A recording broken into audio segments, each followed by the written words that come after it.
Olá, meu bom dia a todos vocês, meus queridos irmãos.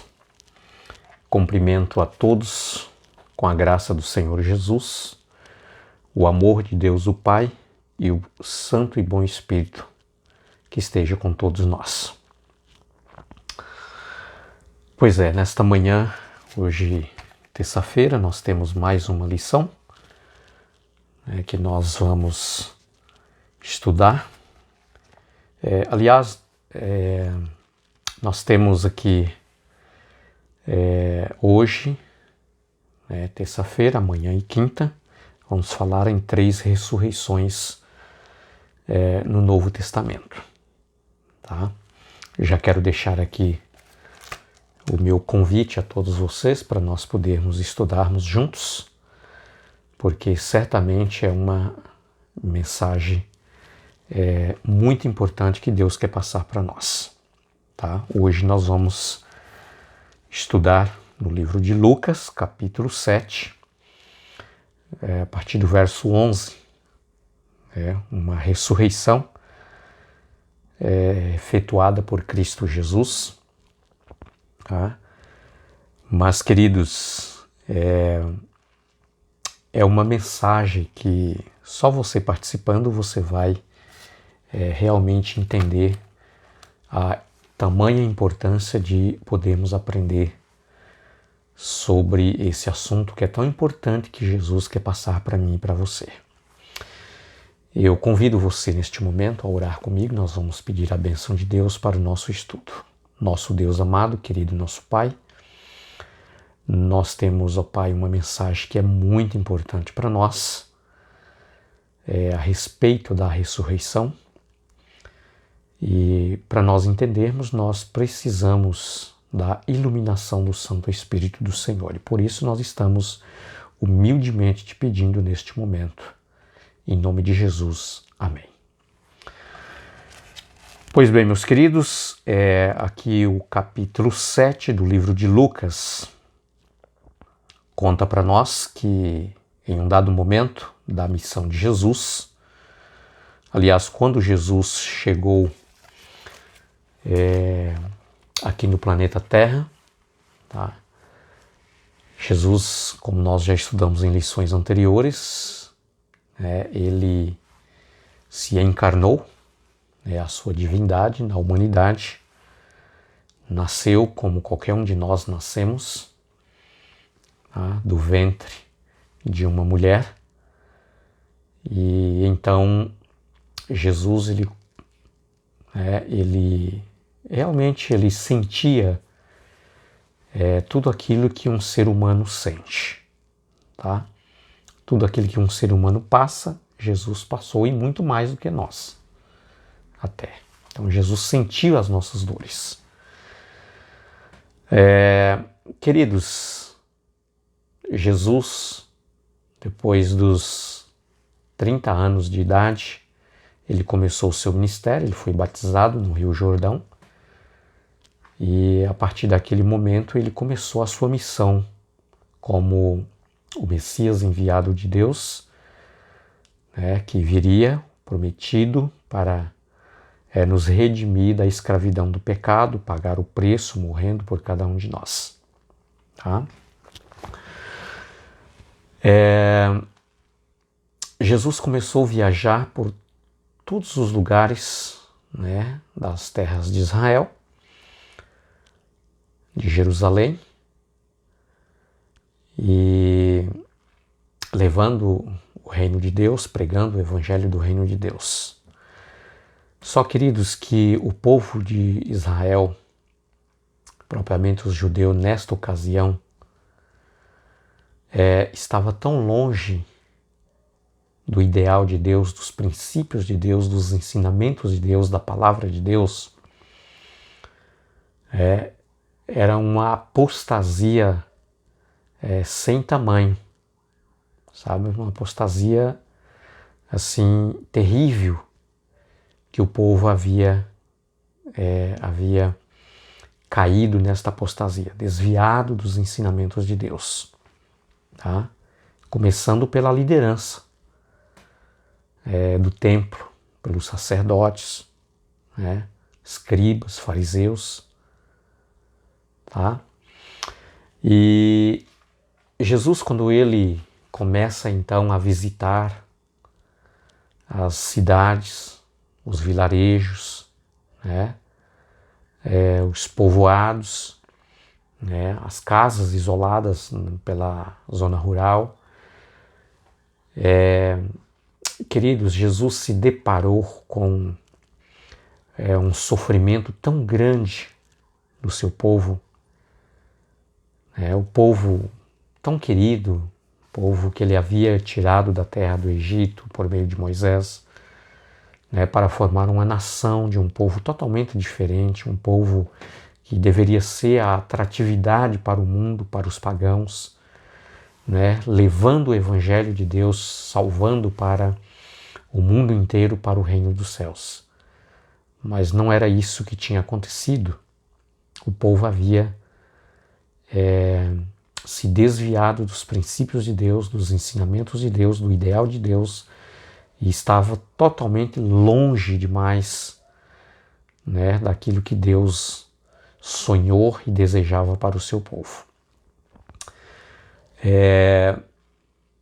A enfermidade, a doença, havia tomado conta do povo, porque eles não seguiam mais os ensinamentos de Deus, os mandamentos de Deus. O povo estava possessivos por demônios, Satanás havia tomado conta das cidades, dos vilarejos, povoados, e estava totalmente, queridos, aquele povo ali, escravizados mesmo por Satanás de todas as maneiras. E Jesus sentiu muita dor, muita pena daquele povo.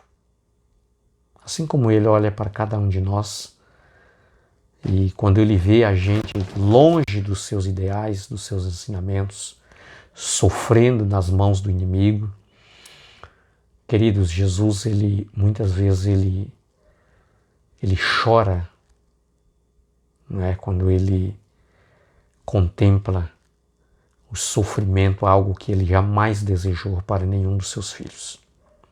Tá? E Jesus se envolveu muito na sua missão em salvar pessoas, libertar pessoas, curar pessoas. A Bíblia vem falando para nós que Jesus chegou a entrar em alguns vilarejos e curou todos os doentes daquele lugar. Todas as pessoas que estavam doentes ele curou.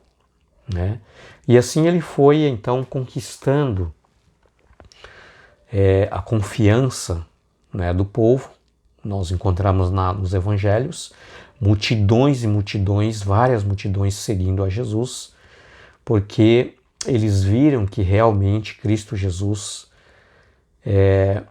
era uma pessoa compassiva, amorosa, misericordiosa. Jesus fazia tudo para salvar, para desgarrar as pessoas das mãos do inimigo, do poder do inimigo, do poder de Satanás. Tá? E nós encontramos nos evangelhos o envolvimento de Jesus. Jesus já não tinha mais tempo nem mesmo para descansar, porque tudo que ele queria realmente era salvar o seu povo. E é exatamente isso, queridos, que Jesus, ele olha para mim, olha para você com um olhar de ternura, de compaixão e não com um olhar de condenação. E o que ele quer nos salvar, nos libertar, tá? Do poder das trevas, do poder de Satanás. E aqui a nossa lição vem contando, queridos, aqui no capítulo 7 do livro de Lucas, a partir do verso de 11, que em um dado momento daquelas caminhadas, daqueles andares de Jesus por várias cidades, por vários lugares, Jesus ele estava indo para uma cidadezinha chamada Naim, tá? E então naquela cidade, quando Jesus estava entrando, ele se deparou com um cortejo fúnebre, e o desespero de uma mãe perdendo seu único filho e ainda por cima viúva, e uma multidão que o seguia, tentando consolar aquela mulher, mas à medida que eles ajudavam aquela mulher, se comovia também com o sofrimento, né? O único bem maior que ela tinha era o seu filho, que estava sendo ceifado, levado pela morte, e ainda com uma idade curta, não tinha vivido aquele jovenzinho, né? Tanto tempo, e a morte já o estava levando, tá? Que tristeza para aquela senhora, tá? Jesus olhou com muita compaixão, interrompeu aquele cortejo fúnebre, né? Aproximou então daquele caixão que estava ali dentro, um defunto, né? E então Jesus olhou para aquele jovem e Jesus chamou aquele rapaz, e quando ele ouviu a voz de Jesus, ele se levantou, tá? Queridos, porque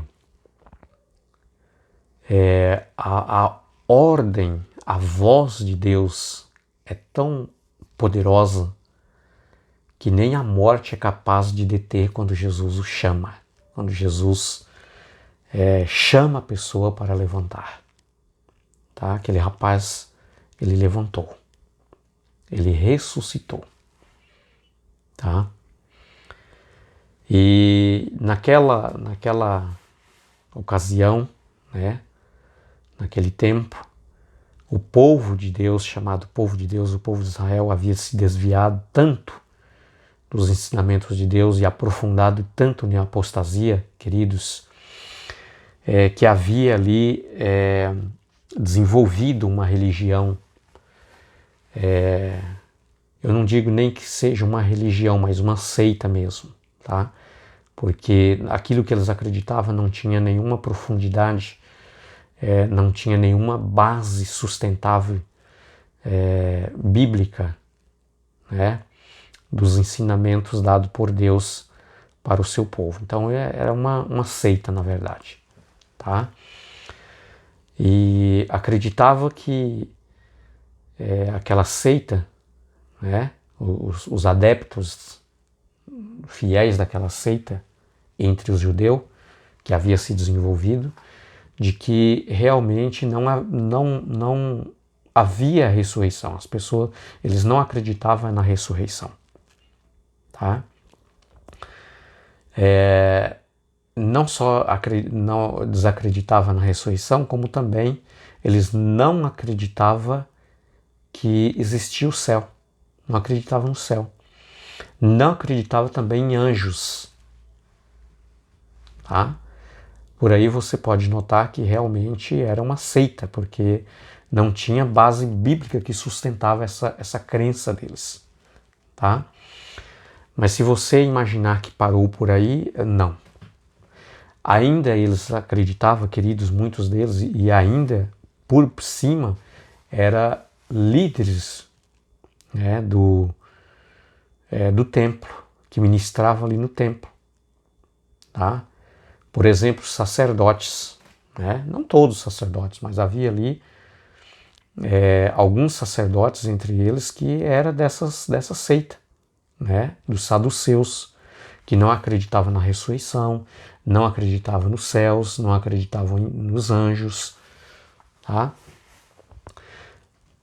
E então, ainda por cima, queridos, havia a crença, né, que eles haviam adotado do paganismo, que a pessoa, quando ela morria, às vezes a alma ela não se desapartava, desvinculava totalmente do corpo, e às vezes ela ficava por ali ainda camuflada, tá?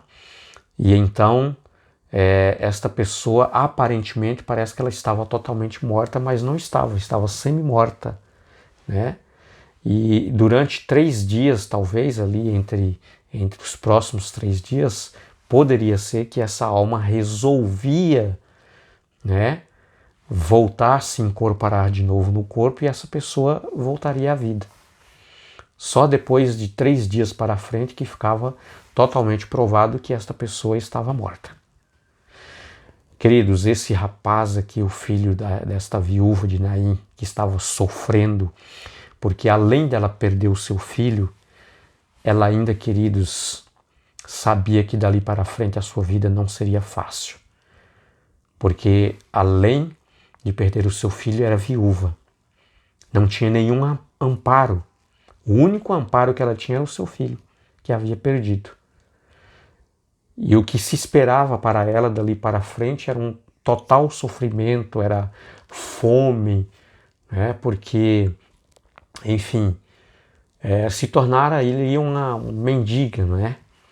Porque ninguém poderia lhe amparar. Por cima não tinha nenhum plano de governo, uma aposentadoria, uma pensão que pudesse ajudá-lo. Né? Ela sabia o que viria dali para frente ainda para ela. Então, queridos, Jesus parou aquele cortejo, olhou para aquele rapaz que estava no caixão e Jesus chamou a ele, ressuscitou e entregou para sua mãe.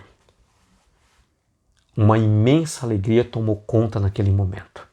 E aquela multidão admirada dissera: nunca vimos coisas tão grandiosas como estas. Verdadeiramente nós temos entre nós um grande profeta, dizia aquele povo, aquela multidão. Jesus é o doador da vida, porque Ele é a vida. A vida está em Cristo. Ele é a fonte da vida, a essência da vida. Então, queridos, a morte, ela não pode vencer a ordenança de Cristo Jesus. Quando Jesus chama, a pessoa ainda que está morta, ela se levanta. Jesus disse: se crer em mim, ainda que morra, viverá. Esta é a grande esperança, a grande certeza que nós temos. Tá? Em Cristo Jesus, a morte não tem a última palavra. Que Deus abençoe a você. Que Deus te ajude você estar cada dia, com desejo no coração de conhecer mais sobre a palavra de Deus. O povo de Israel, queridos, naquele momento estava tão longe de Deus porque já não estudava mais a palavra de Deus. Estavam totalmente apostatados, longe mesmo, sofrendo nas mãos do inimigo, porque não tinha vínculo mais com a palavra de Deus. E isso pode acontecer comigo e com você, a partir do momento que nós deixarmos de ouvir Deus falar as suas verdades ao nosso coração e nós o aceitarmos, para vivermos de acordo com seus ensinamentos. Então, que Deus te abençoe, que realmente você possa ser iluminado pelo Espírito de Deus e, por favor, nunca deixe de ouvir Deus falar com você. Um grande abraço, fique com Deus e tenha um ótimo dia.